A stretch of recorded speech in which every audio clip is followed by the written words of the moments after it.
standing, it's not because I want attention, okay? Just, so I'd like to call the meeting to order, if all of everybody would stand up, please. Wait a minute. What? Say what your second was. We had an executive session for personnel and staffing reasons. Now if everybody would please stand up. I pledge Allegiance to the flag of the United States of America and to the republic for which it stands, one nation, under God, indivisible, with liberty and justice for all.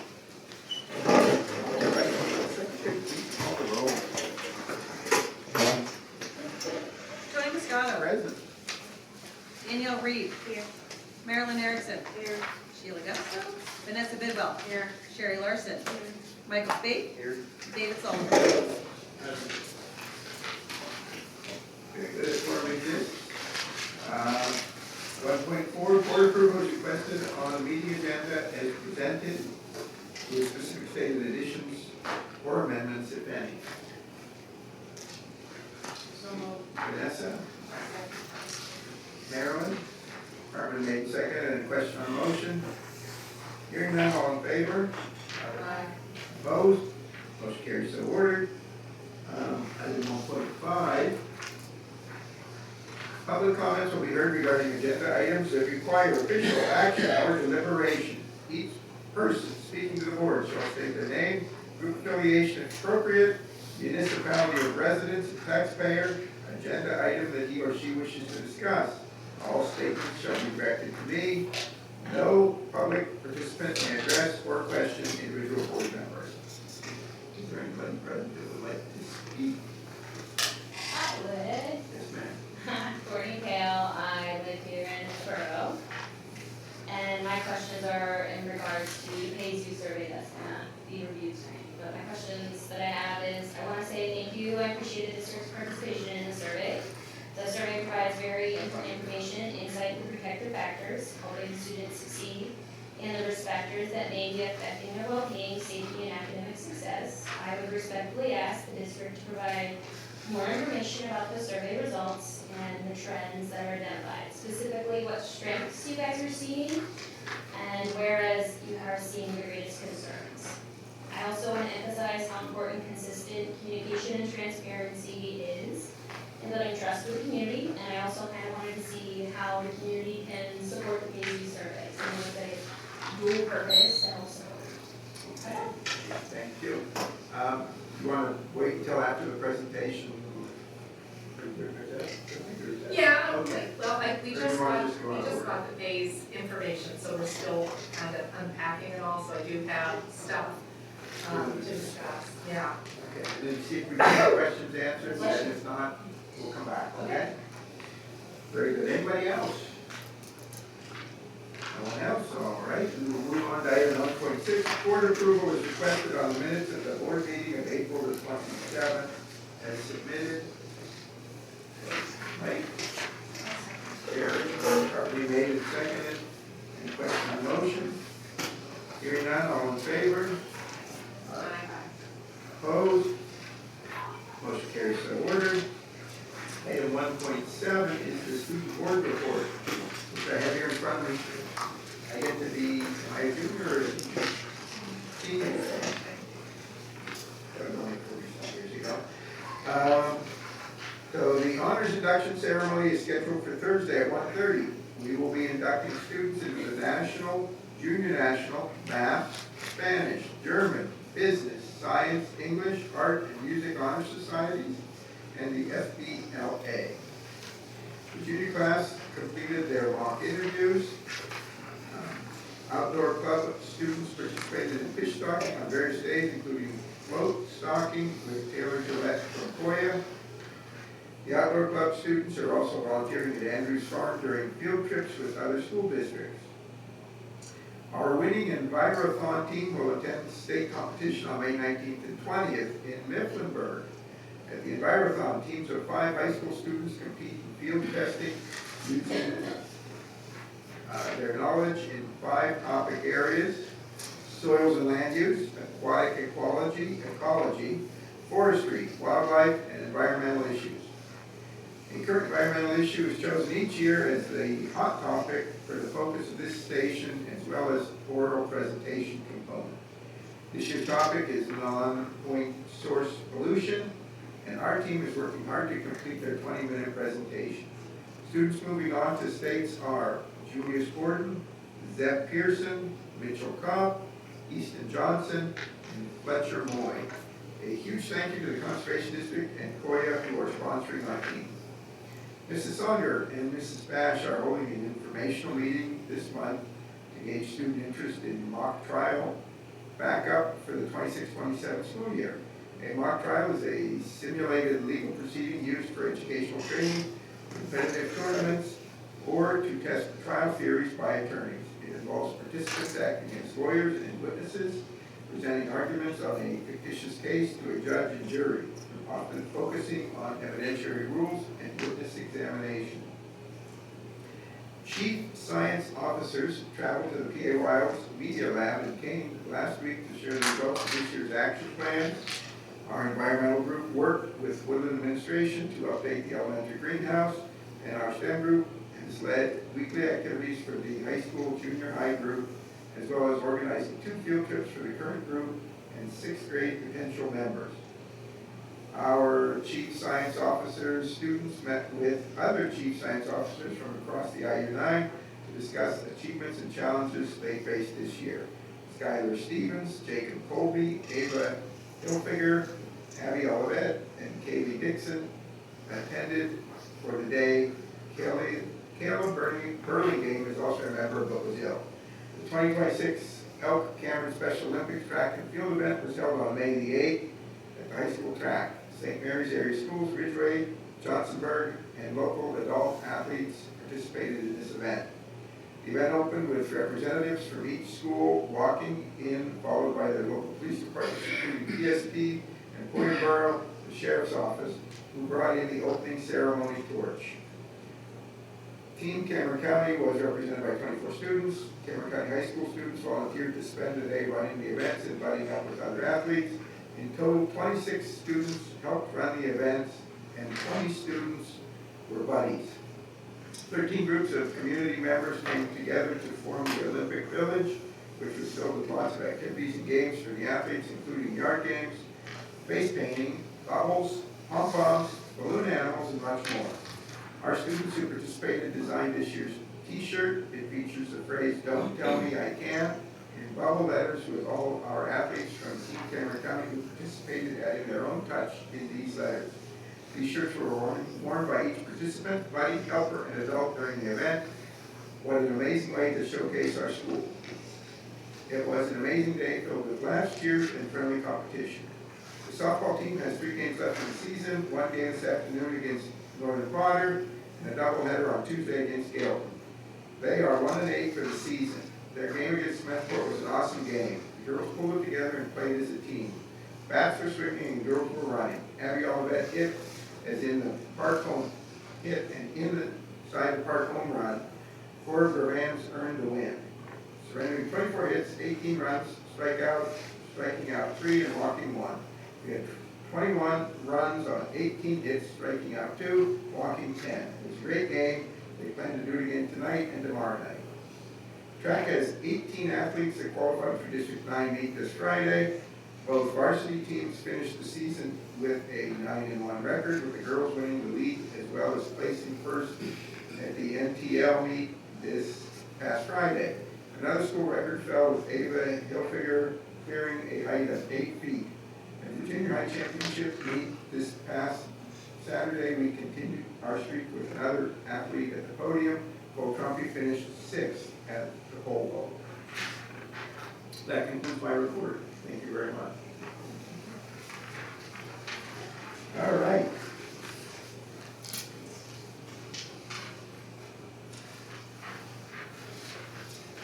I'm just saying, nobody applauded for me like you do for me. Under item 2, personnel, 2.1, board approval will be requested to approve Jen Dixon as the head volleyball coach at a salary to be determined with services not to begin until the district receives all clearances. assistant coach before, right? Yeah, we were trying to get clarity on how many years she served as the head coach. As soon as we get that, we will have a number in that spot. Very good. Other applicants? There was. Robin Kim interviewed for the position as well. He's the assistant coach. Any other questions? How does it work when we hire a new head coach with the current staff? I have not ever heard a problem with it. I haven't, but I'm probably not going to be first in line to hear something if there is something. I don't know, Anthony, have you hear anything? Never heard anything, you know. Current staff just get in, I know it's happened a couple times, since I've been here, but I've never heard anything. I believe it happened in softball. There's another one too. I believe it happened in softball. I've never heard of it, all I'm saying. What have we never heard of? I mean, never heard of any problems, concerns, nothing. They just The interview took place before the personnel committee was established, and I sat in on it, Anthony sat in on it, and Johnny Salter sat in on it. I think Jen does a great job. It was a challenge, I mean, it was tough. Her experience was probably a factor. So does the current staff, the JV coach and the junior high coach, do they staff? Is that correct? Yeah. Yeah. Any other questions? All right. 2.2, board approval will be requested to accept with regret the resignation of Troy Shute, assistant girls basketball coach, effective immediately. No question? She's. Oh, Sorry, I okay. did not know I wanted. Turns out I didn't open the question. 2.3, board approval will be requested to hire Ann McInich as the summer band instructor for the summer 2026 at a stipend of $1,600. It's not so many weeks, it's just throughout the summer. It's throughout the summer. The big part over the summer is she works with the choreographers and setting up the show for the, thank you, halftime show. And so there's a lot that goes into it. And Summer lessons also. she does summer lessons. And then she obviously works towards getting the music so that when they come to band camp, they'll have their music to practice. I see almost all summer. Any other questions? The band front advisor, she would have to be present as well, is that just losing the salary? No, it's different. She usually is present during band camp, right? This is like the summer, leading up to basic bands, band lessons. Good. 2.4, board approval will be requested to hire cafeteria workers for the summer meal program.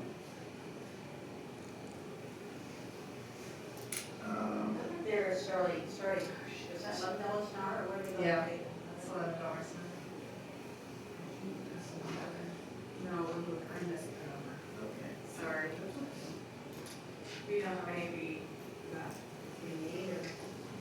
On the list, there's 5 on the list, and then I got an email from Wendy today to add one more name to the list, which I will update the list and send that out to you guys before the next board meeting.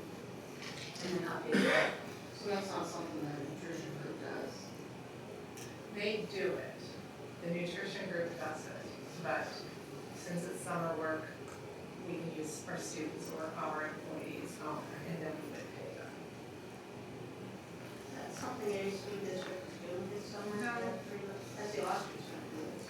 Yeah, Austin does it. I know some of You guys the other get a districts. grant too or something. So we qualify for a free meal, it's a free meal program. So we qualify for similar to our free lunch program. It's work, and that was the question that superintendent said, why are you doing that? Because they need us to do that. It's gonna be good. I think it's gonna be a positive. We did get a good response on the survey that people would like to participate. We're still working out the bugs. In the survey, we did not get a high number of people that said that they need a separate location to pick up. So that was a little concerning, just because there's some people downtown, in the past, there's been deliveries. So that may change once we solidify who's on the list, who needs it, what time do they need it, that kind of stuff. There is a small cost savings by using our employees Yes. over Yeah. the nutrition employees. Any other questions? Do you know which weeks that you want to do something? Like, I know the Dean, they're doing it sporadically, some of their schools are, just in July or. The letter was on the website, and we're starting the week after, like some June 8th, that week. And the nutrition group recommended we just do June and July, but I said I would like it to be, like, we're missing a week in June, so we're going into the first week in August as well. For doing that, I know it's extra work. Any other questions? Moving on to 2.5, board approval will be requested to accept with congratulations the retirement of Mike Banther, custodian, effective June the 12th, 2026. So that opening on the board? Right here, Mike. Yeah, so May 22nd, I think we're taking applications, is that the right date? Yeah. May 22nd. Should you retirement date until May 27th? But congratulations. Can't do that. Good luck. Thank you. 2.6, personnel and athletic committee report on track coach salary increase. So, myself, Vanessa, Marilyn, and Dave met with Kevin Shunk and Sean Bidwell. Last Monday. Last Monday. Because I was not there, I'd like to say I would have been there, I had a semantic problem. When it was decided the Monday before the board meeting at 5:45, I think it was. So in my head, it was the Monday before the board meeting at 5:45, not the Monday before at 5:45, it was the Monday before the board meeting at 5. Yeah, so I was ready for today. I thought it was today, but, so I apologize. No problem. We had a presentation by the track coaches for, they were requesting an increase in salary, so that's still being evaluated. I just wanted to mention that, some of the numbers and the comparison of coaching salaries were incorrect. Just so What do you mean? What do you mean? you know. Well, I know Eugene, for one, I interrupt you. I'm sorry. No, you're good. You're good, I wasn't sure if I'll tell you later. We can, I mean, you can say that there's discrepancies, but you can't, you can't, even though I'm sure he handed you his pay stub. He did, and he did. But you can't, he's not here, so you can't talk about his pay stub in a public meeting, I'm sorry. That's okay. And I'm sorry for you guys, but like that, we can't do that. I want to break in. All right. Very good. We'll move on to But item we can address that in a second. 3, administration. 3.1, the following policies are presented for their first reading. Policy 140, charter schools. Policy 221, dress and grooming for students. Policy 325, dress and grooming for employees. Policy 236, dress assessment. Policy 332, working periods. Policy 619, district audit. Policy 805.1, relations with law enforcement agencies. Policy 810, transportation. And and policy 210.1, possession use of asthma inhalers, epinephrine auto injectors. So that is for the first reading, and those are all up on our website.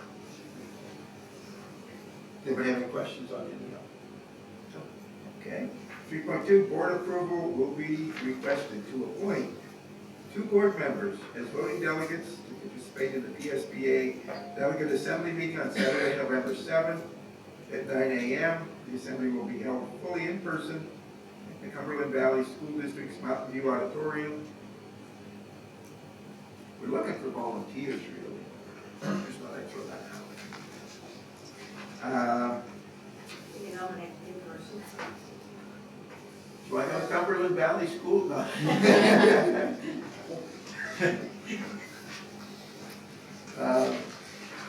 Item 3.3, board approval will be requested to approve the maintenance tech job description.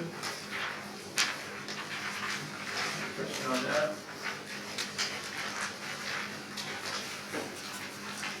3.4, board approval will be requested to accept the MOU between the Cameron County School District, Cameron County Clay Crushers, track team.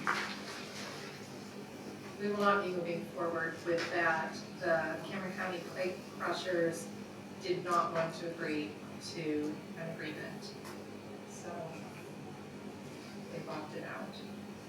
All right. 3.5, board approval will be requested to accept the ADAS SAP for 2026-2027 agreement. That's the Student Assistance Program, right, SAP? 3.6, board approval will be requested to approve the Dickinson Center, Inc. IBHS Group Services Agreement. Any questions on that? 3.7, board approval will be requested to participate with the Guidance Center Rapport Program for the 26-27 school year. 3.8, board approval will be requested to elect a board treasurer for the term effective July 1st, 2026 to June 30th, 2027. 3.9, board approval will be requested to accept the transition agreement between Northern Tier Community Action Corporation Preschool Services and the Cameron County Woodland Elementary School. That's something we did in TDA, was that new? I don't recall having an agreement. We do it, we have transition meetings, but this is the first I've seen the transition agreement. I have not seen it before. Okay. Moving on to business, 4.1, board approval will be requested to pay the bills of the district in the amount of, and a huge amount, from the general fund as presented. 4.2, board approval will be requested to accept for audit the April 26 financial reports as presented. 4.3, board approval will be requested on the D9 North Basketball Assigner contract for 26-27 school year as presented. Is that the same rates as last year? I believe so. No, it's slightly higher. It's also a 3-year, the 3-year It's contract. not the 3 years. It's not one, it's not 26. Oh, yeah, you're right. Sorry, I missed that. 26, 29. Yes. Thanks, Dave. Thank you very much. Do we know why none of the other sports have any of these contracts that set rates across all the districts uniformly? Basketball, they have reached that point almost, at least with the North Tier schools that are, if they're not the same, they're extremely close. But some schools do their own thing. What they did for this 3 years, is they added $5 to every event, for every referee, and then kept that same rate for years 2 and 3. So this is coming out of D9 though, right? It's not PIAA. D9 North is the referee chapter for Potter County. that is Noah Jordan, and he does that. Okay. Bud does it for the outcome check. Vernon. I am, yes. So he also assigns for us.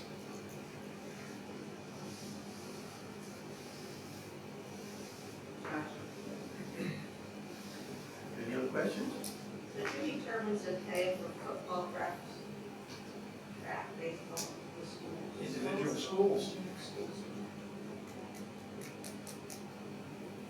There will be conversations between the ADs and the approach, and then it comes to the board to make a decision. Sometimes, like, if we're a low pay on them, someone won't come to initiate any of ours. So then, when we have that problem, usually the AD comes and says, hey, listen, this is, and we usually can see what everybody pays. So if we're low and we're getting refusals, then usually the recommendation from the AD is to bump our rate, and that would be before the board to increase the rate. I'm a little confused. If we can do it ourselves, for football, what do we do? They won't give up that. It's a group. That's for the basketball. No, we can do it. There's any reason why we can't do it. So we don't have to go into this agreement, is what No, you're we're saying? not. No, that every North Carolina school Is, goes this route. yes. Certainly, the athletic director can do it by hand. I know, because I used to do it by hand. Hey, it was. Not This is much how fun we- there, is it, Mr. Hoffman? You did that as well, right? In this day and age, you wouldn't be able to do it. It's very difficult, yes. With the amount of game changes and the referee shortages and then having to pull people to go from, do the JV game to get to this varsity game, from the junior, yes. It's very hard. You would not do it on your own. And I believe that football is used, an assigning league, maybe not up this way, but the bottom half has since I was in athletic. Yeah, they don't have one up this way. Because there was no way we could manage the football referees, getting the football Yeah. refs at all the games, we were having to cancel games over officials. Okay? You good? All right. Item 4.4, board approval will be requested to accept the quote of UPMC for student medical services for the 26-27 school year at a rate of $25 per student physical. Sarah's not I think it was, it is.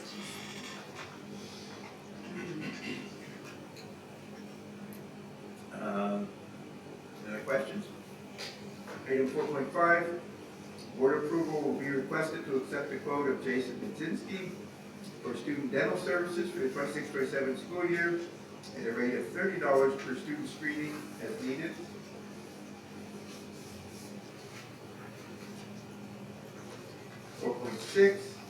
Board approval will be requested on the Seneca Islands Intermediate Unit 9 contract and board resolution for support services for the 26-27 school year. I'm sorry, can you go back up to Mr. Nivensky's? Sure. I just have a quick question. So if the child has Medicaid, you still have to pay the $30 or does he They have one? Medicaid? Yeah, we pay for it. I don't know if Nizinski accepts Medicaid in the Medicaid, so. It's usually on two students anyway. That's a shame, it's a good opportunity for the video parents. Okay. It used to be every. Yeah. We got that. It was Dr. Lathrop. Yeah, the normal dentist comes, and there's also a restorative program that goes with the normal dentist that we are just looking into that, which we'll probably give a little information to you guys on that. Okay, so we're good? You're welcome. We'll move on to 4.7, review of the Pennsylvania Youth Survey Report. Oh, here we are. We missed Oh. Actually, I did Four the cents. Seneca Highlands Intermediate Unit, but then Sherry asked to go back. Yes, Um, that's fine. Did anybody have any questions on the Seneca Highlands Intermediate Unit 9? So this is what we have to pay them for, Yeah, it's a fee schedule that we would pay them for we need them. if we use, like, for instance, we don't have any students in the Achievement Center, but if we did have someone in there, we would have to pay that. We have an emotional support student that's outside of our district, that's what we would pay. If we have an autism support student, that's what we would pay for that. And that, if you see, for autism support, that's the amount not covered under IDEA, and so it's an estimate, but that's not the whole price, part of our IDEA money would go for that. If we have a student in need of hearing support, 1 hour a week, that's what the cost would be. So if we have those, that's what we would pay.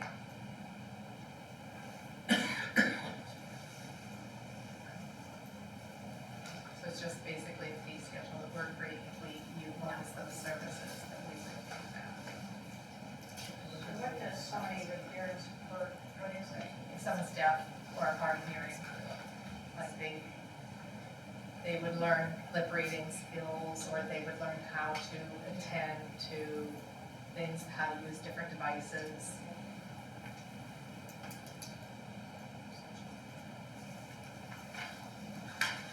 Okay, Okay, all right. We'll move on to the PACE report then. all right. So the PACE report is a pretty, this is what the PACE report is. So we got it late. Well, we've had it for about a week. We've had it for about a week. So we've been spending time going through it, but felt that since we had it, we would like to roll out some information. So the highest risk that we had, the most prevalent, was higher than average use of alcohol and vaping. And it was considerably higher than the state average. But we're in rural Pennsylvania, and I wasn't surprised by that. We also had a very small but higher than state average on students that report binge drinking. Another concern was a higher than average depression with poor self-image and higher than average seriously considering suicide. So suicide was something of concern that was noted. Bullying came up as a factor, causing students to skip school due to sadness or hopelessness. And just, do you mind? No, and so Sherry's taking off her board hat and putting on her ADOS hat, because we both get the information and we both kind of cut it up and look at it, and we met this past week and discussed it. I just want to say, like, I know that when you're saying higher than average, keep in mind that our school district, when they calculate out a percentage, we have a smaller group of kids. So our percentage is going to look higher. Yeah, Yeah. yeah. And, So we're speaking about percentages, not numbers of students. So one kid can elevate the percentage. And this is a youth survey that students in grades 6, 8, 10, and 12 participate in and report, and we get the information on it.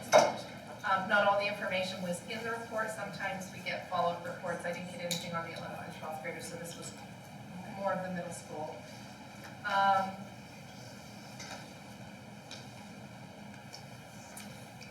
Although the alcohol was concerning, students reported a significantly lower average reporting being offered alcohol, tobacco, or drugs at school. So that's a good thing, that we're not, it's not being passed around here.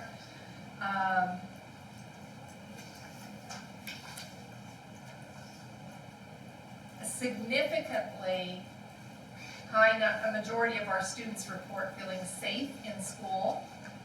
They report feeling a positive school environment. These are all great protective factors. Yes.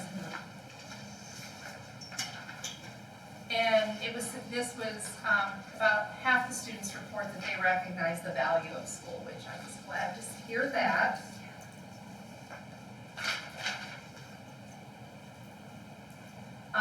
Another concerning, and we can talk afterwards about the things that we currently have in place that supports this, and we talked about the summer meal program already, but I'll just tie that in with this one.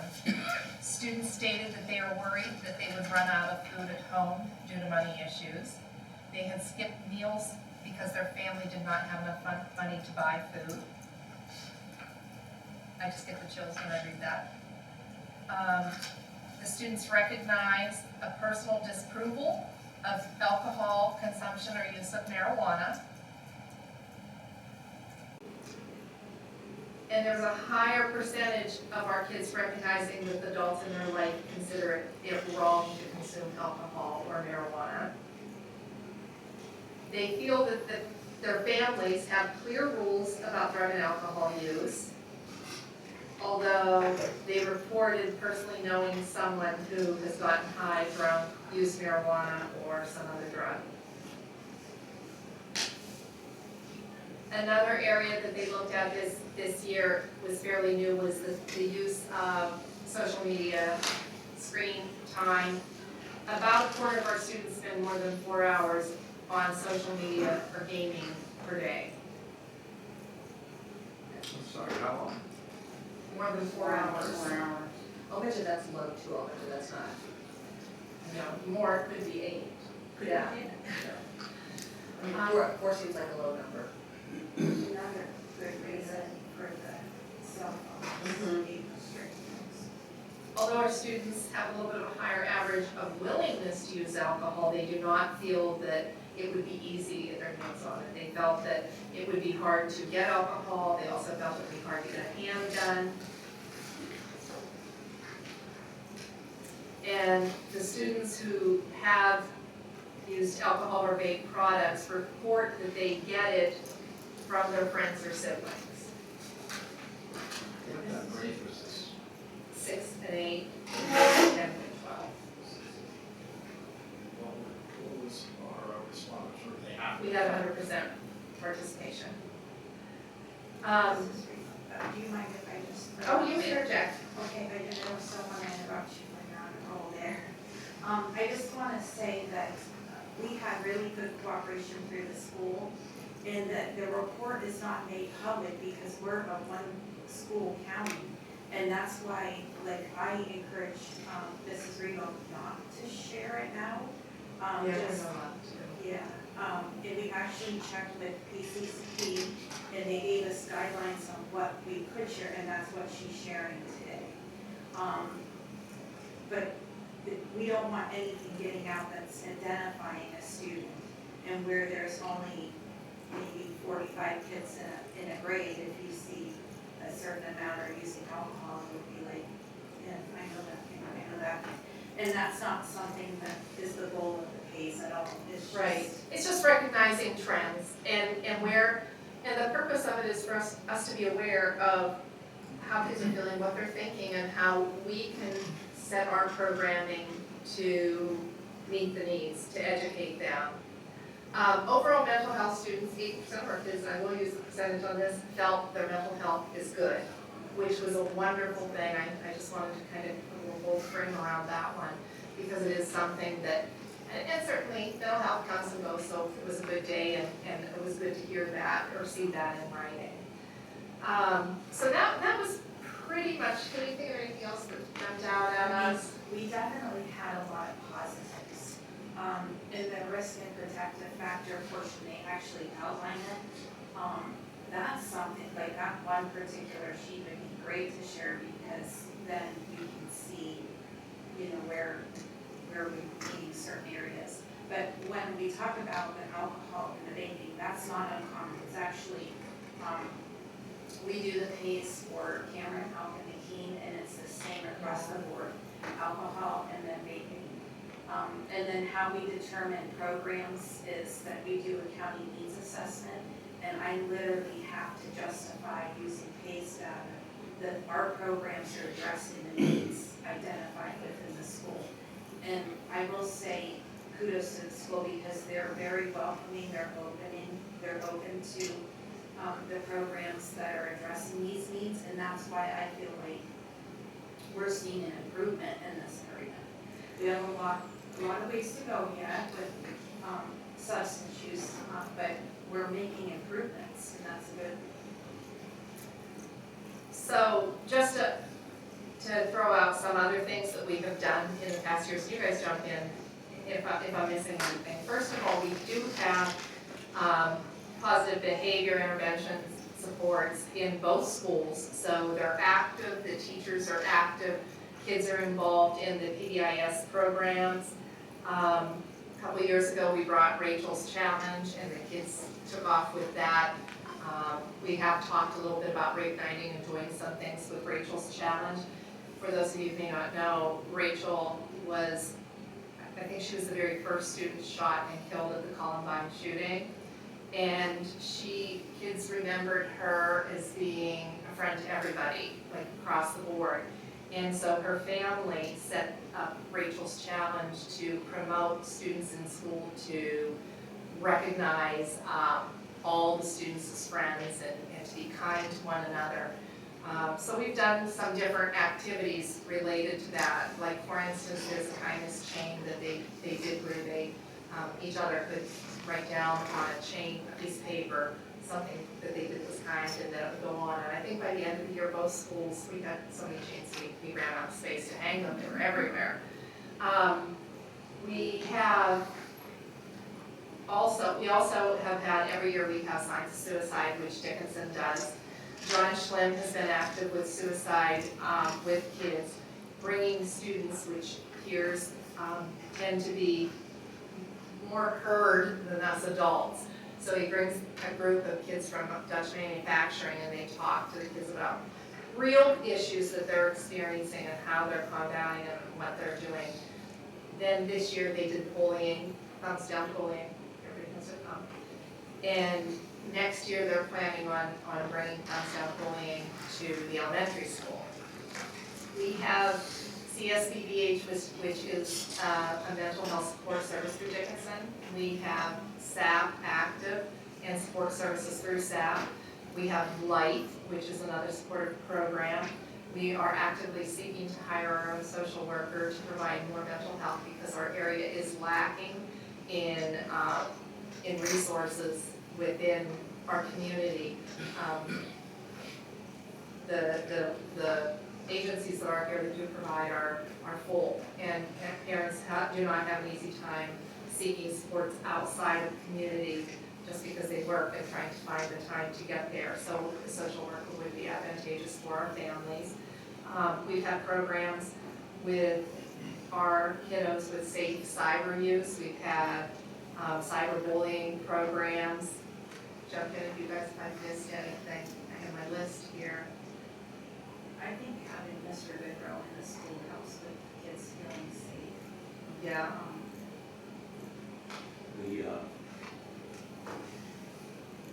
The one spot to talk about the students, we have a high amount of students who feel like they have a trusted adult that they can talk to. Oh, yeah, that was another one. Thing, you know, There's so much information here. I did just kind of skim through it. Yeah, They did feel, that was the one that went with the safety. They feel that this is a safe environment. They feel like they have relationships with teachers. They feel like they can talk to teachers. And the teachers, they feel that they can talk with their peers. They have opportunity for discussions within their classroom. Yeah, those are all things that, and go right on the research of what makes good schools and high-performing students is that those relationships that we build, and then you can teach students when they feel safe and happy. So, and the other thing you talked about, the food scarcity, you know, the things that we're doing in the garden out here, and some of the things that we're showing that, you know, small spaces like these kind of trees and things that you have to help save that off. We've got 17 pots in windowsills right now that the kids are planting with flowers and things, you know, just just have a pack of seeds, a windowsill, and then some dirt, and you start your plants in a small spot to kind of start building some understanding that you can combat food scarcity on your own with a little bit of knowledge of food engagement as well. The backpack program. Yeah, we have the backpack program at Woodland. We have the pantry here for students that, you know, need to take food home or feel that they're having kind of a time where they need it. So we get donations for the food pantry. The kids can pack up a bag and take food home for the weekend or what have you. And the backpack program at the elementary school provides food to a good number of kids on a regular basis as well. Woodland Warehouse, Woodland Closet, resources. Guidance counselors, meet with students. Oh, yeah. Our school site does special ed counseling support. All the good things. Yeah. And that's kind of, you know, we use this information to try to tweak where our needs lie, and that when the principals are planning next year's schedule to bring speakers in or programs in for our students, it's based on what we find are the needs. Is this an annual, done annually or every 2 years? Every 2 years. I think there was a lot of great information that came out of that, but I think one of the things that really stuck with me is, and I think you might have brought it up and you elaborated on it, was the fact that they feel that they have adults that they can talk to. I mean, that's a great kudos to our staff. I'm not sure that our staff here is, you know, they're in the trenches every day, and that's just great kudos to them that the students that they're working with feel safe around and feel that they can talk to them. That's wonderful, and I think our staff should do that. And I think we see it too. Yeah. You know, sometimes kids take a survey and they answer, you know, question, but I think with that, we see the kids lingering in classrooms to talk to the teachers. I know I have teachers that will come to me with a problem like, hey, I think this kid needs, you know, what can we do? And we always find a way. We figure something out. And the data was actually really good data because a lot of, there's a mathematical equation that they will discard, you know, incomplete or they'll put a fake drug in or something to trick the kids if they are not, you know, doing the survey the way that they should. So I think that you got a great participation and then good data from what I was looking at. And I didn't mean to, if it seemed like I pointed out some of the negatives, that's what I focus on when I look at that, because it's planning, like what do we need to do differently? So there were good things that we do utilize to tap into, but for me, it's like, oh, wow. Okay. Doggone alcohol and baby mistakes, boy, I'll tell ya. But we do live in an area, I think if my class back in, we wouldn't even go there, but I'm sure it would have scored out pretty high in some of the, not thinking, but alcohol definitely would have. I was surprised about the guns because we're a big hunting that that was low, but that's good, that means parents are locking them up and taking precautions here. Definitely. Anything else? Did that answer all your questions? or- Yeah, you definitely That was have good. a basic. Very good, thank you. The kids take the survey last fall this year.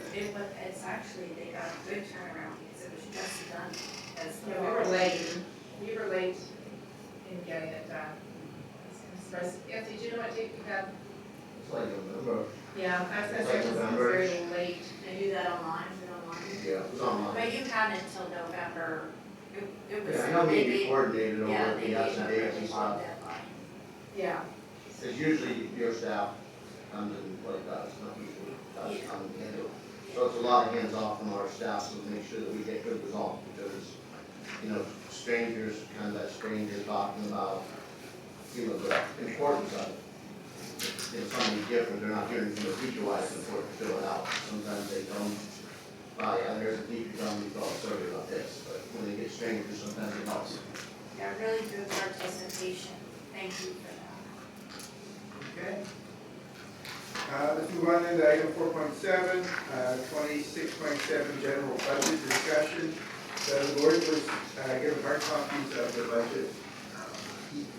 Email copies were sent out over the weekend. We got hard copies today. So we've really had a chance to analyze it. But before the next meeting, we will tentatively approve it to go on display. It needs to be on display for 30 days. And by state law, we have to have it approved before the 30th of June, just like the state budget. The only difference is we have to have ours approved. They don't. But we will have it done. I'm sure we'll be having, Can we ask questions about it now? sure, yeah. So, under, I don't know if you saw my email, Randy, did you have an answer for that? Yes, yeah, I emailed you back, there was the AFR changed, they don't want district expenses anymore, they want it split out between elementary and high school. Okay, So, when I was splitting them out, I actually left out one of our district secretaries, that's why there was that decrease. okay, So that'll have to be an adjustment for our approval. okay. What was the question? I didn't hear you. So what I asked her about was under 2380, Office of the Principal Services. If you look at clerical salaries for what we budgeted for this year versus next year, each of the two, because there's a line item for each school, each of them went down by $15,000, and I was wondering why it was budgeted so much lower for next year than this year. There's a missing employee. Okay. A missing employee. My next question is, here. Under the athletic budgets, What page is that is the next, page 13. 12 and 13, first at the bottom. Yeah, it starts at 12. It's under 3250 student athletics. So knowing that cross-country is going to have a course this year, and they're gonna host a home meet, which we've never done in the history of cross-country, I believe. If we did, it was way back in the 70s, probably, early 80s, I'm gonna guess. There's no budget for that, as there is every other sport, and there's gonna have to be things that get purchased for that, so I'm bringing it up now because everybody needs to be aware that if we're gonna do that, we need to budget for it now. I don't think it'll be very expensive, it'll probably fall in line with what other sports budgets are, but there is no budget for cross-country. From what I was told by the athletic director, it is part of the track budget. He asked me, and I checked, and that's exactly what I told, so it's been kind of wrapped up together. We've never had a separate budget for that, it's always been one. So my question here is, yes, in this case, you have the same coach coaching track and cross-country, but what if down the road you have two separate coaches? Are you gonna expect them to share the same budget? Well, so, one of the things that we find is that we're budgeted for money for need. Some coaches don't spend their money. And some coaches will call and say, listen, I know this is my budget. We have other coaches that will spend down to the penny. Right. When they do that, it's a wash, it's fine, but if we had two separate, we would break that one amount out. If, let's say it's $1,500, we might say 1,000 goes to track, 500 goes to cross-country. They could do something like that, Yeah, if there was. one example of that would be our cheerleading. Our cheerleading at one point was broken into fall and winter sports, and there were two different coaches, and they split that budget in half. Right. So it was $1,000 budget, each one got 500. And I don't, it doesn't matter, and maybe you just up the current track budget by whatever you're gonna need for purchasing what's needed for the cross-country for hosting the home meets. It doesn't matter, I'm just bringing it to everyone's attention that these costs are gonna need to be, if we're gonna host a home cross-country event, which is in the works, and I don't know what's all entailed in that, I couldn't tell you, but there's gonna be expenses. time them on an iPad, like I said, and we, have cost efficient. Right, but then what do you have for like marking the course and They have banners, things like, where they needed to, I mean, I don't know the email, like, yeah, I don't, they only mark those for the YouTube championship. Usually earlier on in the season, we didn't have all the banners and all that out, so. yeah, I don't know. Is this gonna be a one-time event or is this an annual thing? It'll be annually, but starting this year, it'll be annually. Well, what do you think about this?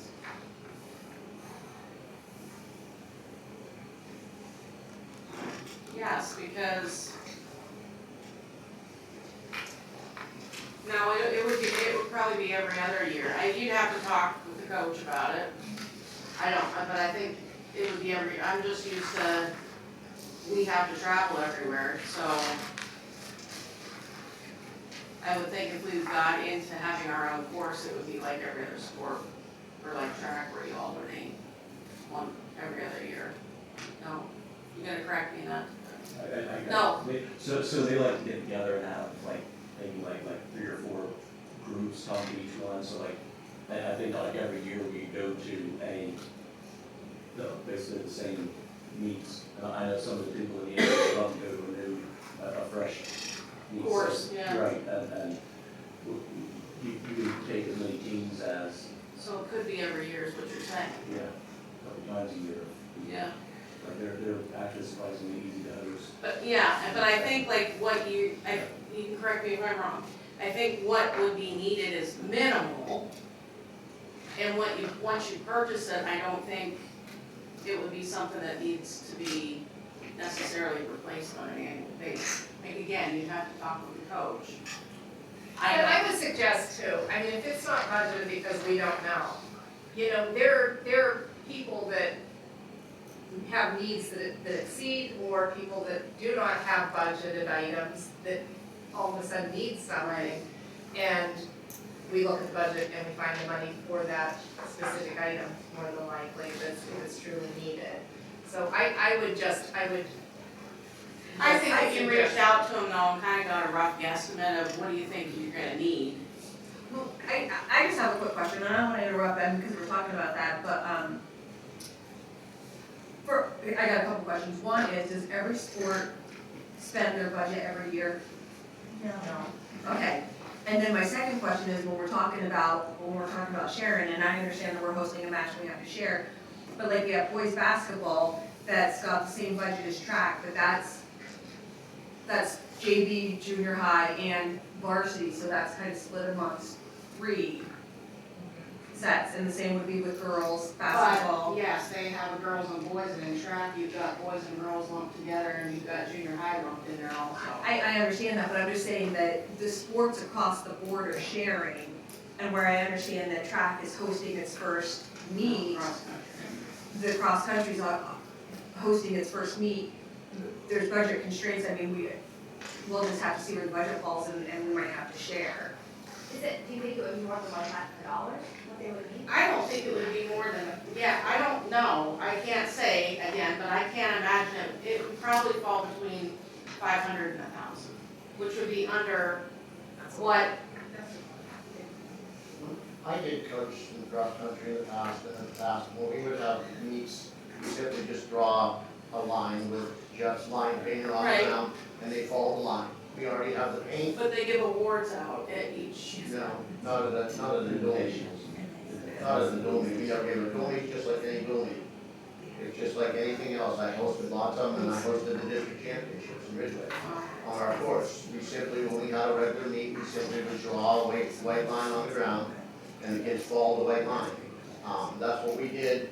Now, when we had a district meet, we did have lots of flags and stuff out, because we drew more people to it. So there was flags like those things, like, I don't know, they got like a white thing, and they got like multicolored, that thing, that's The what? The pennies. Oh, We would okay. have The them, pens, we would okay. have them, lying throughout the course, simply because there were more people. And when you watch a cross-country event, a lot of people move, like parents will move, they'll watch the start, and then they'll run to watch the turn, and they'll run down here, and they'll run over here.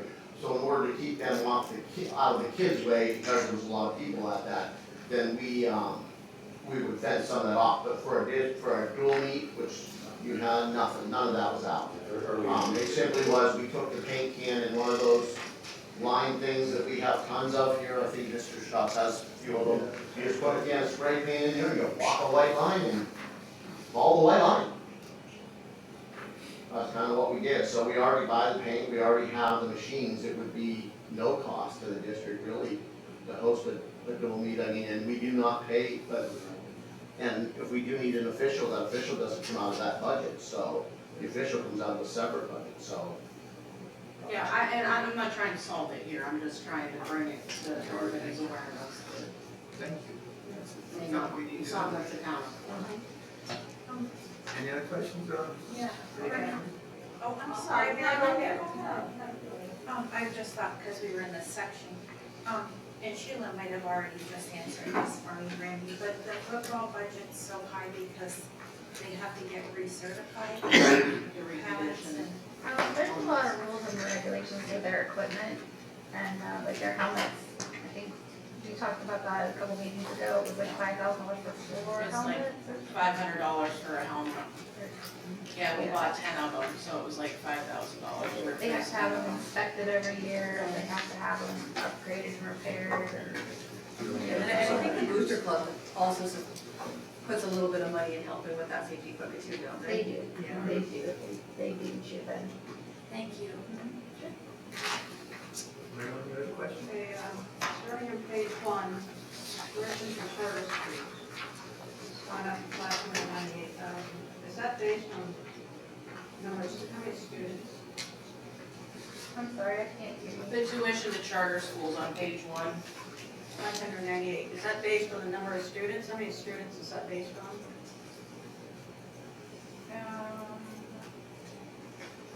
562. 3/4 of the way down the page, yeah. Yeah, I'm not sure, because there's another section under special ed. They're broken up into, Yeah, I was gonna ask about that, why, that just special ed students go to that? And that second one? Yeah, 'cause if you have them both together, it's what, 1.6, or, yeah, 1.6 million. well, there's also there's the charter school tuition, then there's the cyber school tuition for like our, IU9 online schooling. And for, is it Rocket, is that the other Rocket? Yeah. Which one is, The larger one is the cyber school. 598 on page 1?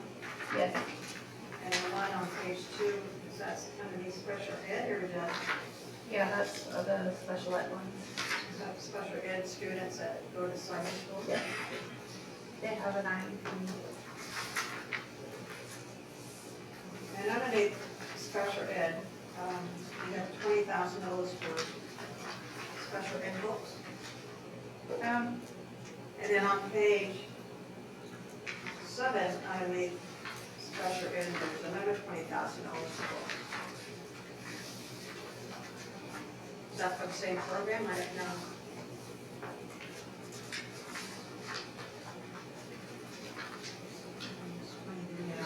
Page 7. Under 2260, 2260. is the last line item. Yes, that is a duplicate entry.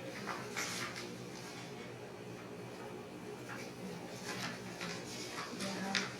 You know, special ed books different than what we're buying for the, Yeah, so it's a special ed curriculum, so they use alternate reading and math programming, and that's like the consumables and the seats and put them on online portions of those consumables.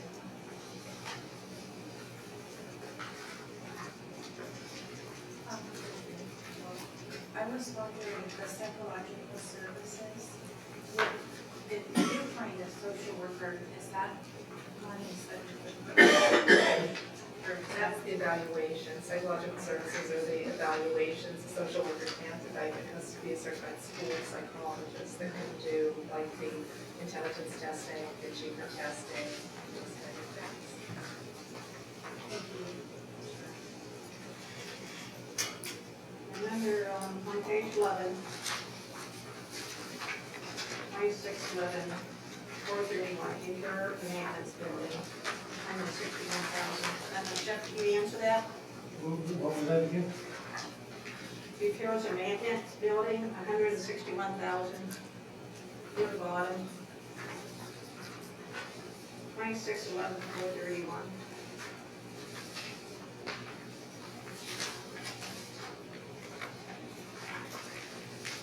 I'd have to get you the plan, you get you the information on that, I'm not 100% sure what that number is going from. If it's lumped into other things, or.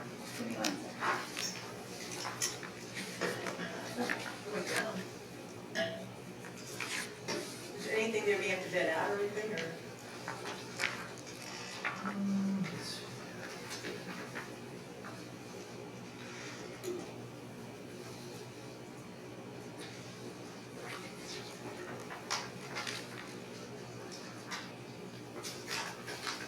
So we went through things, I can just read what Jeff put when we met. So some of the things that are in his budget specifically, the curbing in the front of the high school that's crumbling and falling apart, if that is something that it is in the budget to repair that, that would go out for bid. A lawn tractor to replace one that needs replaced, depending on the cost, we are required to either quote or bid, depending on how we're purchasing it and what the cost is and what funds we're using for it. He has kitchen drain replacements in his, he has a hot water heater for the high school because we are without one. And he has a vehicle in his budget that would require a bid, and the paint, to paint the necessary pieces within the building would be a quote. That's what we went through on his specific budget. So the vehicle would be underneath the equipment? Answer your first question, Marilyn. That would be under, as Lana said, room rehab, signage, lawns, general maintenance of the buildings. Like the kitchen drain would be part Kitchen of that. drains, The curb the fixing, curbing, that would be part of that. the So, flooring, yes. flooring. And the vehicle, would that be the van? Well, so right now, we have the van in this year's budget, so if we are unable to get a van, we can't just take that money now, it needs to be rebudgeted. So we would not have spent the 60,000 this year, but we have to put it in the budget for next year. So that it's a higher number, because if we can't get a van, we do need to replace that. We would probably have to go with something like a Suburban, which is considerably more than a used van. But we need that, we need a vehicle. And Is that under the equipment line, or is that, because there's only 13,000 budget? If it's the vehicles, 13, it that must would be be the under, equipment. The 13,000 would be the lawn tractor, and it must be that 86 is So what are you those, went with. should those be flip-flopped around then? your vehicles, as you're seeing it, that is your general maintenance to the vehicles. Oh, yeah, that's repairs and maintenance for Yeah, that vehicles. would be that area. Okay. The other one would be fleet replacement. Which would be under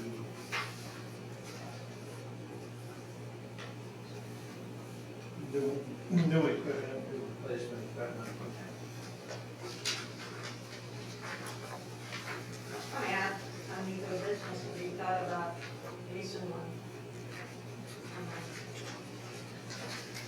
Well, we sometimes use one of the STAs for like the overflow, but they don't have two, and sometimes we need three. So if we were to go down one vehicle, STA only has one for us to use, whether we lease it or however we use it. We use it kind of as our backup, but we do use it frequently. We put it out for bid, anybody that give us a quote for this one. I don't know. Lease a vehicle, she's talking Oh, about. leasing a vehicle? He stands on it. And sometimes you may be leasing the vehicles, mostly vans or commercial vehicles. So, that may come into some rather gray area with so many people driving them. You know, I don't know 100% on that. Because they do have, your leases do have a minimal mileage, and I don't know if they have, like I said, everybody from every sport may be driving it, so I don't know how that would fall. Like STA, you always, you have to lease theirs now. Yeah. And so we did talk about leasing one from them, and it would be more cost effective for us not to lease it for only us to use. If we leased it, it would come here and no one else could use it. It is more cost effective for us to pay by use as opposed to leasing it for the whole year. It would be very expensive. That's what we looked at. And we do use the van frequently, because we have people when we take the van and others, like it's not uncommon for our two vans to go and us use the STA van. This is a van for drivable. Everybody's afraid to drive it. I see people are driving that. Yeah, I think the never drive it. I'm not being sexist, but men don't seem to have a problem driving it. Our female teachers seem to struggle a little more with driving it, probably because I wouldn't know how to change oil on a vehicle. I don't know how to do just about anything. I pull over and have to call my husband, my partner, and tell that's just me. But like Lee Science has no problem taking. He'll take it to Harrisburg. But he could fix, if something would happen, he could fix it. He could pull it over and figure it out. So they do. They use it. We try to book it for the closer trips. If there's a local trip, like if they're going to Sizerville, that's okay. You know, those kind of trips are where the blue vans use.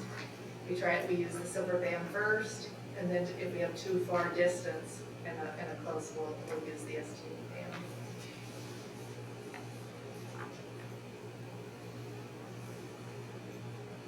You good Anything else? for now?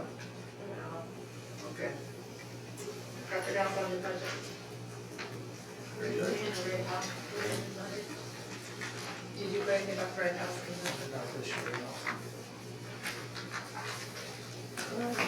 We'll move on then to administrative reports. Supervisor Billy Brown. What we first hand out? Well, I'll wait for you. Okay, we'll wait. She's not here. Okay, the pool is clean, painted, and we are filling it. I think it's gonna be a little chilly for a while, but we're filling it. Last week we had special preparations for Special Olympics. My staff was on hand for keeping things moving and running and everything going forward, parking and a few minor repairs we had. Kudos to Haley, it wasn't, and anyone else who was involved. It was an awesome experience. I really enjoyed myself, as my staff did also. Continually, here we are in the middle of May. I'm working on heating issues in the high school, but hopefully after next week we're going to be able to be over that. The core projects are moving forward as scheduled. If anybody looked at the project out for the mechanical stairs, it is coming along very nicely. It's going to be a really nice addition. With the leftover asphalt and concrete, they didn't get to the asphalt yet, but we did use concrete to put a pad in front of the door for the track shed, and we're going to use any leftover blacktop to finish touching up around the spur where the track building is.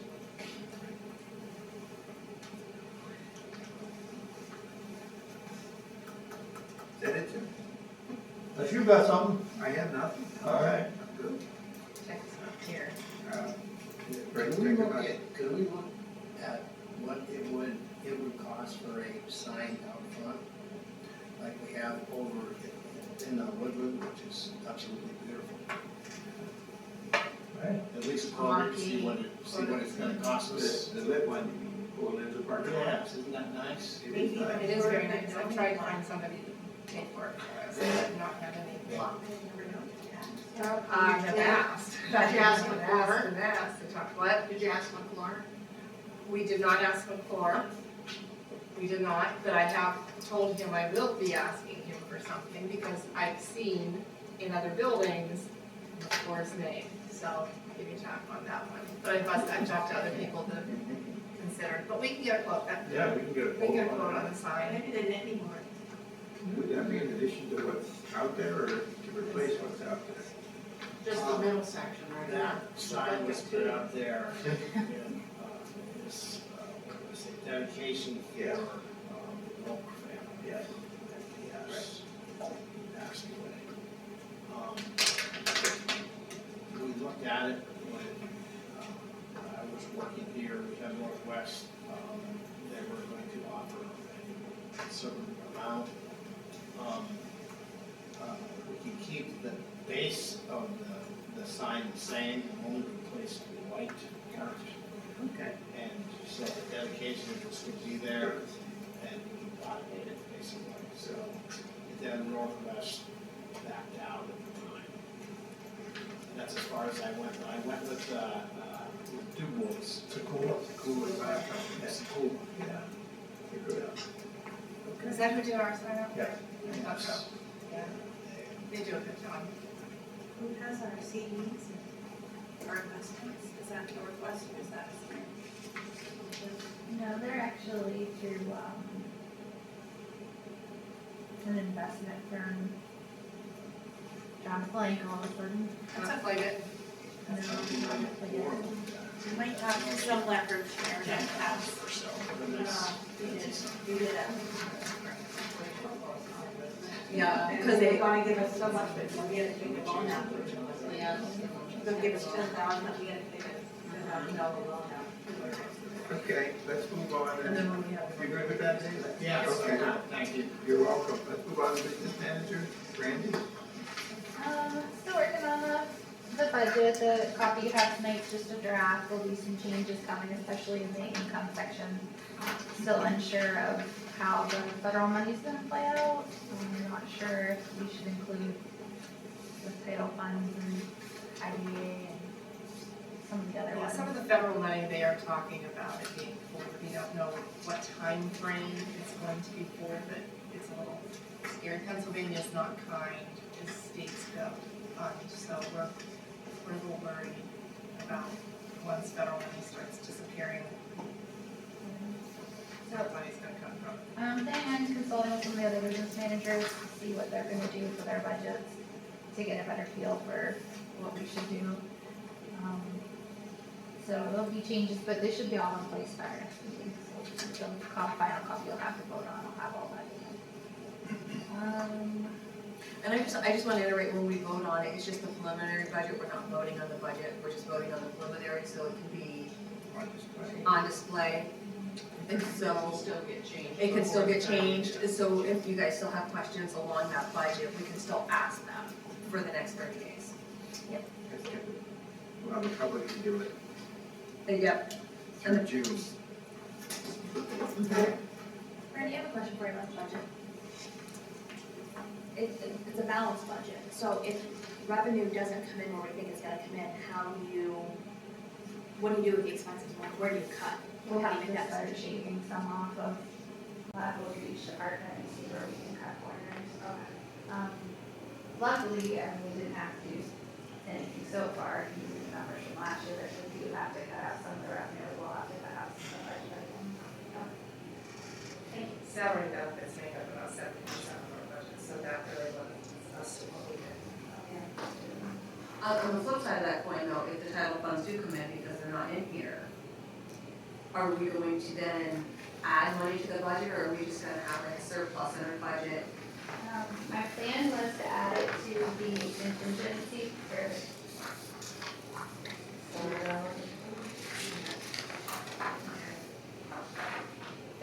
We could add it to the budgetary reserve, it's 5900. Or we could add it to the cash reserve fund transfer and transfer it to our investment accounts. Okay. So either one of those are an option for the excess funds, but I don't think there's anything in our budget. I don't think anybody went without this year. I don't think we had to cut a whole lot. Everybody kind of cut it themselves.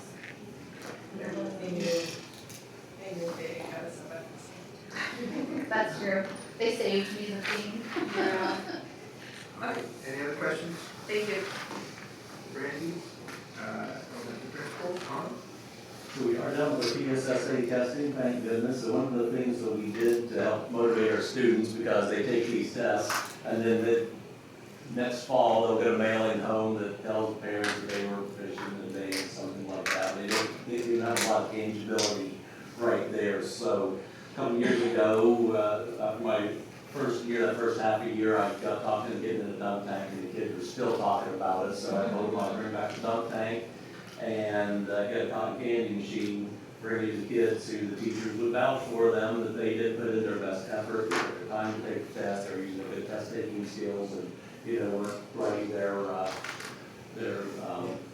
text dependent analysis essay in like 7 minutes. So and I have kids every day telling me how excited they are about me. So I think I'm going to be pretty busy. The other thing, I guess we're going to have a kickball game. The 6th grade teacher said they would do anything to play kickball with, like a group from the high school. So whichever grade has improved their score, so like 4th graders improved their score the most, that class as 5th graders compared to everybody, then there's a kickball game going between them and some of the seniors hopefully. We're having our first PBIS rewards for the elementary school coming up Thursday. They earn that from getting the rate Pride tickets, going above and beyond. If they're doing something, they're respectful, responsible, they're ready to do things, and the teachers recognize that, like giving them a ticket. They can either choose a bucket to put it in, we have a drawing at the end of each 9 weeks, or we just pulled out a Pac-Man machine that was donated by ADOS, and kids can come down and can put their ticket in that and play Pac-Man and get games in. Takes maybe 3 minutes, and they have a little bit of time. And that's pretty popular right now as well, to have something that's a little more tangible to get something out of it for sure. Mother's Day projects that were going home last week were fun. I saw one of the students was staying after the room during she wasn't leaving to go to lunch because she was finishing that thing for her mom, so she was excited about it. I mentioned before that we have 17 rooms. Last year, in the past, we've always raised pheasants, but we have a nut allergy, so we can't bring pheasant feed into the school. So we've changed that up a little bit. We have flats of flowers growing in the windows that they get planted. And so we're going to have some flowers to hopefully put out if all goes well. And Beehive is really starting to move along. It's starting to get kind of exciting. They killed their first queen. The second one's doing good. They're laying eggs. They're starting to build up combs in there. I guess it's the thing they do to out with the flesh as well. Okay. I don't know. And Sounds violent. is that? Nobody has a bee allergy? I don't know. On out. Yeah, I mean, we have. If they're outside, they're in it. But yeah, they're protected. They're in a. Okay. Yeah. You need to they're- stop over and see this. Oh, yeah, it's an observational hive, they can't get in or out, it's an area that's used very little. Oh, good, good. And then I think they're allowed to. Where's that at? No. By the wrestling room, there's that one door back there, at the far corner of the school towards, was that like the water company has a little building back So there? that's on. Yeah, like going down towards the fair, out that way. So we don't really have any walkway around there too or anything, it's not really something that's used a lot. We have a nice space that you can get into and view these. And then the mobile dentist was here last week, had saw 54 students. When does the school get the PSA results? They start It floating starts in floating in, like, mid-summer. yeah. You start getting the first of them, and then like it's PFAS and all that doesn't get calculated until like September-ish. Hope it's gonna be a little faster. they still grade the TDAs by hand, so that's still, speed dummies that don't do it online, so it's reasonable. So, it seems like it takes a long time to actually get the results after you take it. Any other questions for Sean? Secondary Principal Anthony. We had the trooper, the UI presentation, the trooper Winky presentation. The mother came, it was a very powerful presentation, very real.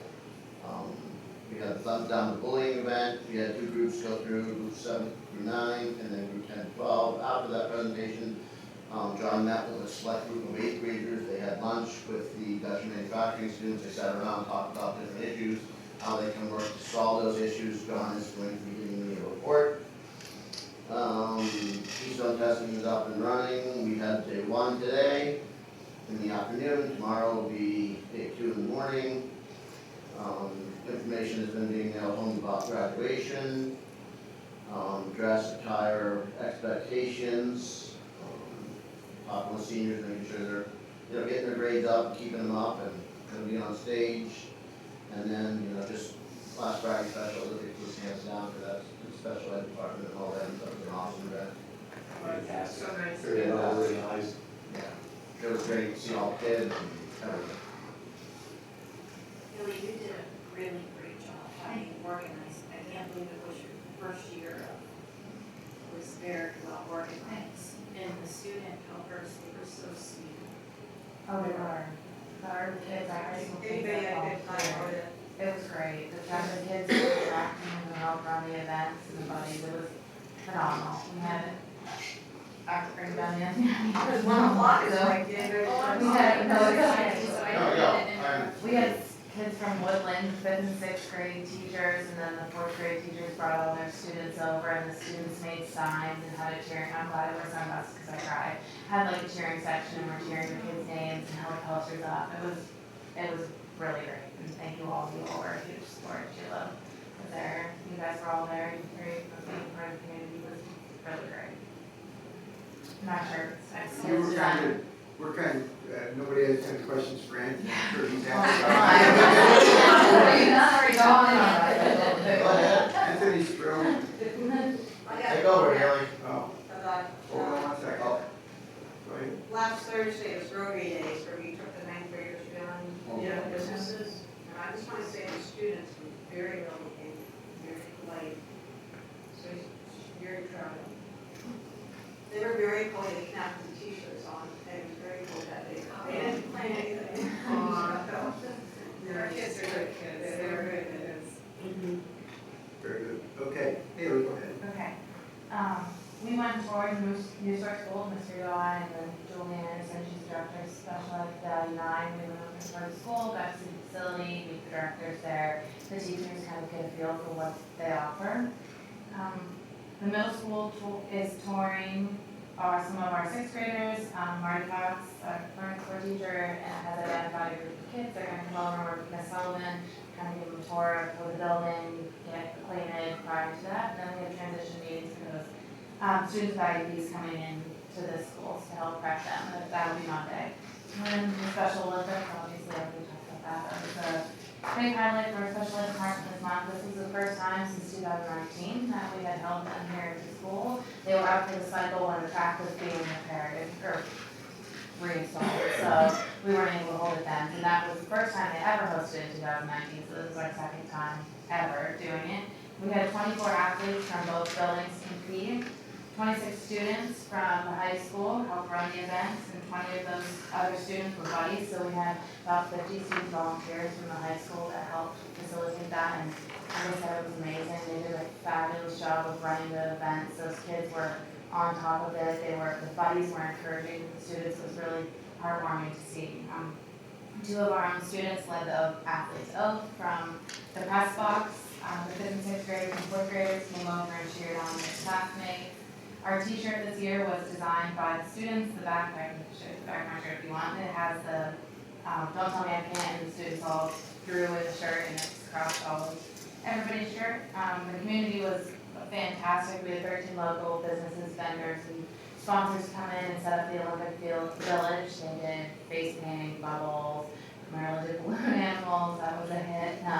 Nessa had a pom-pom, Sherry had the ADOS, had the kickball, I've never seen that, but that was cool. It was a really nice little section we had set up for all of the kids. Our law enforcement night came, as met with Board of the Sheriff's Department, they showed up. PSP, all three of the troopers were actually on their scheduled day off. They came in on their day off to serve and bring the torch.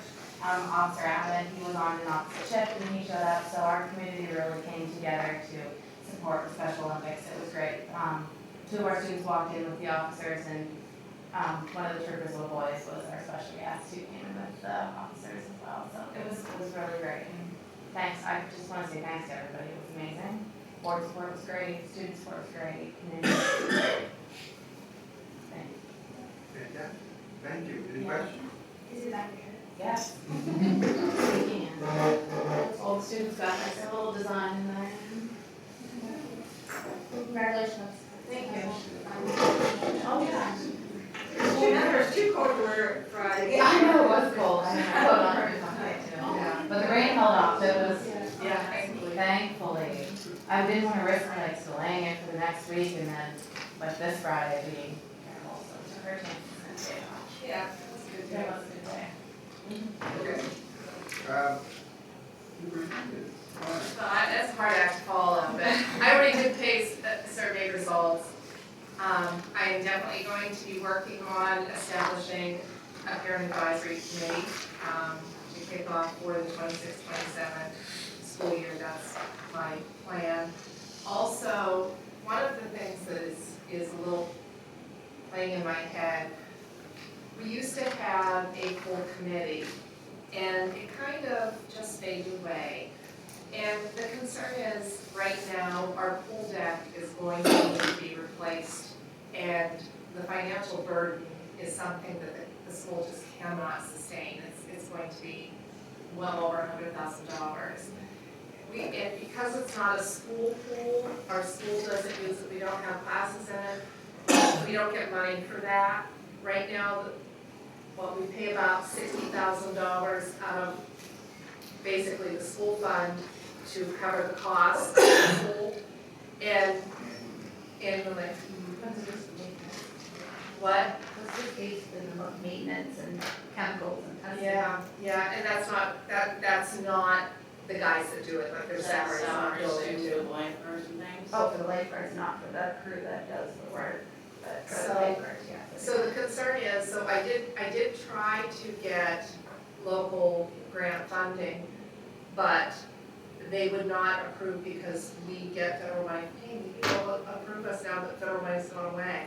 Because we get federal money, they said no, that they would not approve, they don't approve a school for the money. So we definitely would like to see a pool committee coming together so we can establish that as an organization that can seek out grants, because we are very limited to grants because it's not a school pool, so I can't say I'm asking for money for the school for our pool, and it's a community use pool. CCSD grant?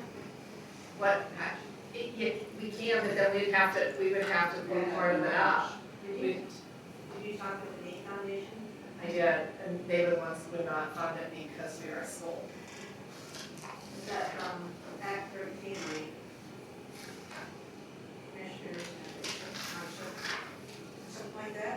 Everything Act 13, we asked for a donation from the township.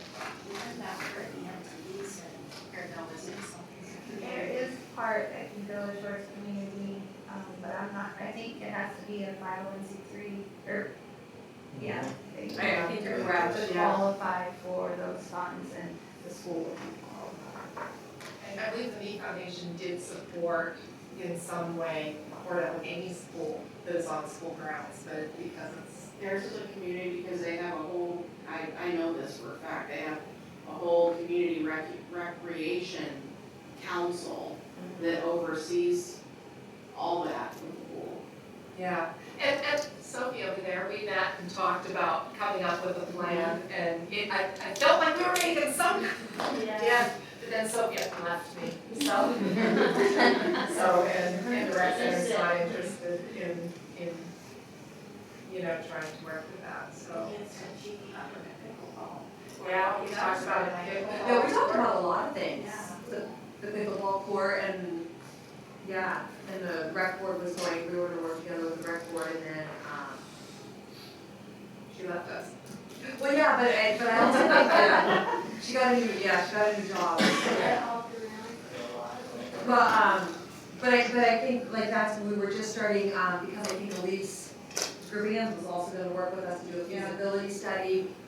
Yeah. Yeah, and the rec board, like Sophie was managing it, but then when she left, the rec board really didn't want anything to do. Yeah, they didn't wanna. Yeah, it dissolved at the end of that year. Mm-hmm. Yeah. So that pool is just really concerning to me because if that pool deck is something that would not pass inspection, we would be in a tough situation with what to do with the pool that we wouldn't be able to even open. So if you close down the pool, you might be surprised you don't. Let's say that we reach out to the community trust because they raised funds, and what does that money go to? A lot of different things, I mean, a third of it's supposed to go to a third of the recreation budget is supposed to come from the NHS, but they aren't able to keep up with the needs any longer. It went to the Red Cross, the Blue Cross Blue Shield, Blue Cross Blue Shield. The Red Cross, Boy Scouts, Girl Scouts, but I don't know how much money they get.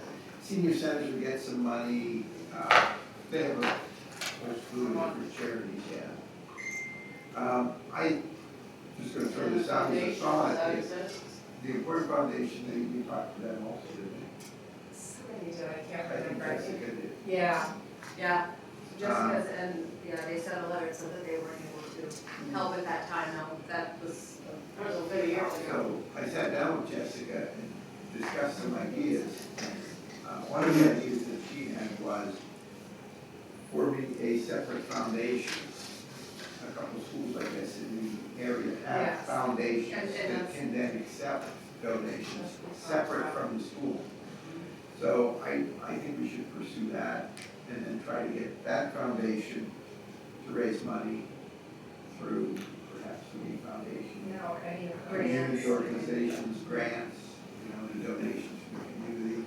Because the pool is a community pool. It was given by the Rotary back in you had pictures last month, I think, Marilyn, 50-something, 56, 66. All I know is. It's in my mind. They said it'd be 3. Okay. But they gave it to the community, not to the school.